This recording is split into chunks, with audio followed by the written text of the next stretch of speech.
Possibly my favorite book series from my childhood is the Wingfeather Saga. I recently bought some copies for myself and reread it because I remembered how good and beautiful it was, and I found that a lot of modern books are lacking in that.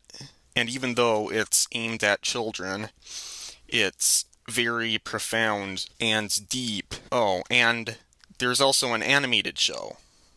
Maybe I should check that out. Oh, never mind. They re-swapped Sarah Coppola for no reason.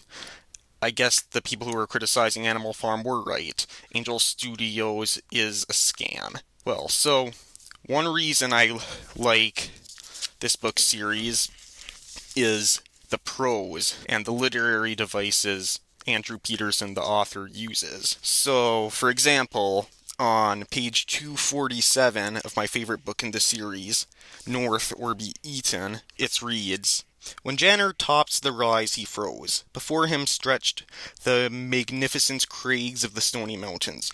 The snowy peaks jutted into the sky like shards of glass. Clouds gathered and poured through the passes like a slow-moving waterfall."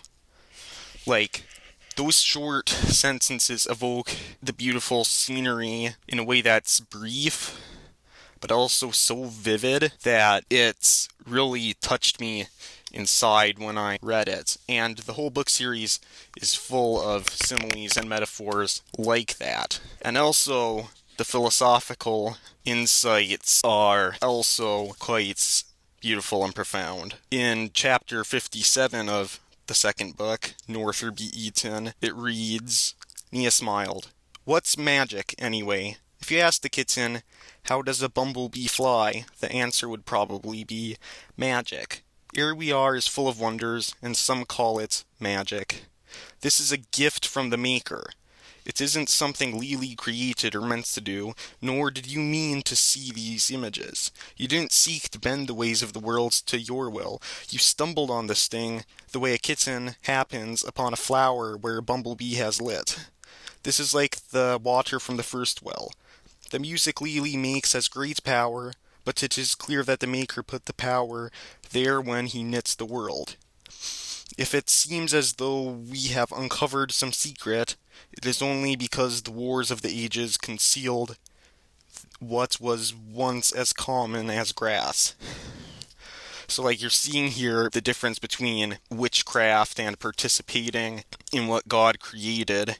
Kind of like the dark side and light side of the Force. It's evil to try to control and manipulate spiritual things, but it isn't to listen to what God tells you through them. So that's kind of what separates witchcraft from participating in the beauty of God's creation. And to continue on that point, on page 279, it reads, "I've seen many things, child," said Nia, and a faraway look came into her eyes. "Wonderful things. The old stories might call it magic, but I call it beauty. I might even call it love." She blinked and came back to herself. "That you can see these things when she plays is a gift. Never try to become its master, but serve it. Allow it to be what the Maker meant it to be." So in short, I think the story is very good. I'm definitely gonna read it to my kids if I ever have any. Hopefully I will.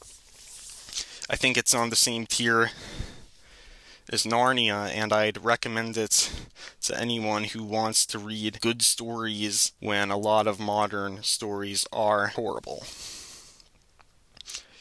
And if you like this video and want me to continue reviewing books and stuff, I mean, I am for sure doing more reviews, but if you want me to make it more common for me to review book series than just the ones that I really, really like, you can let me know in the comments.